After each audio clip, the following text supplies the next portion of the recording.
ఏపీలో వైసీపీ నాయకులు వల్లభనేని వంశీ, పోసాని కృష్ణమురళిని పోలీసులు అరెస్టు చేశారు. వారిని జైల్లో పెట్టారు. దీనిపై వైసీపీ నాయకులు నిరసన వ్యక్తం చేస్తుండగానే కూటమి ప్రభుత్వ పెద్దలు ఎమ్మెల్సీ పదవుల కేటాయింపులో బిజీగా ఉన్నారు. ఇటీవల ఎన్నికలలో ఏపీలో కూటమి అధికారంలోకి వచ్చిన నేపథ్యంలో ఉప ముఖ్యమంత్రి పవన్ కళ్యాణ్ సోదరుడు కొణిదెల నాగబాబుకు మంత్రి పదవి ఇస్తారని ప్రచారం జరిగింది. ఆ తర్వాత కొద్ది రోజులు అది సస్పెన్షన్లో ఉంది.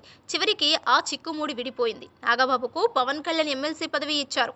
అయితే ఆయనను మంత్రివర్గంలో తీసుకుంటారా లేదా అనే ప్రశ్నలకు సమాధానం లభించాల్సి ఉంది. ఇక ఇప్పుడు ఇదే విషయంపై ఏకే పాల్ సంచలన వ్యాఖ్యలు చేశారు. నాగబాబుకు ఎమ్మెల్సీ పదవి ఇవ్వటాన్ని ఆయన తప్పుపట్టారు. అంతేకాదు దీని వెనుక ఉన్న కీలక విషయాలను ఏకే పాల్ వెలుగులోకి తీసుకొచ్చారు.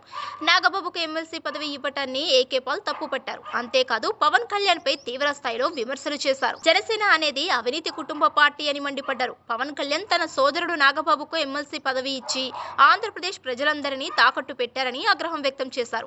జనసేన స్థాపించినప్పుడు ఇది ప్రజల పార్టీ అని పవన్ కళ్యాణ్ అన్నారు. కానీ వాస్తవంలో పవన్ కళ్యాణ్ చేస్తున్నది వేరే విధంగా ఉంది. పవన్ కళ్యాణ్ అవినీతి పరుడని గతంలోనే నేను చెప్పాను. జన సైనికులు ఇప్పటికైనా జనసేన పార్టీకి రాజీనామా చేసి ప్రజాశాంతి పార్టీలో చేరాలని కోరుతున్నాను. ప్రజాశాంతి పార్టీని బలోపేతం చేయడం ద్వారా ప్రజల సమస్యలను పరిష్కరించవచ్చని, ఏపీలో అధికారంలోకి రావచ్చని ఈ విషయాన్ని నేను గతంలో చెప్పాను.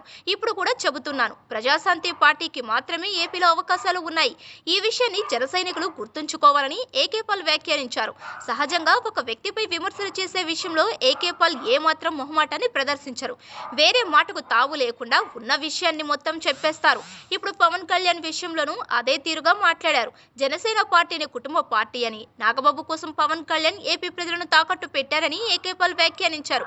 నాగబాబుకు ఎమ్మెల్సీ పదవి ఇవ్వటంలో పవన్ కళ్యాణ్ ఏపీ ప్రజలను తాకట్టు పెట్టడం ఏమిటి అనే ప్రశ్నను ఏకే పాల్ ఎదుట విలేకరులు ప్రశ్నించగా ఏకే పాల్ దానికి సమాధానం చెప్పకుండా దాటవేయడం విశేషం.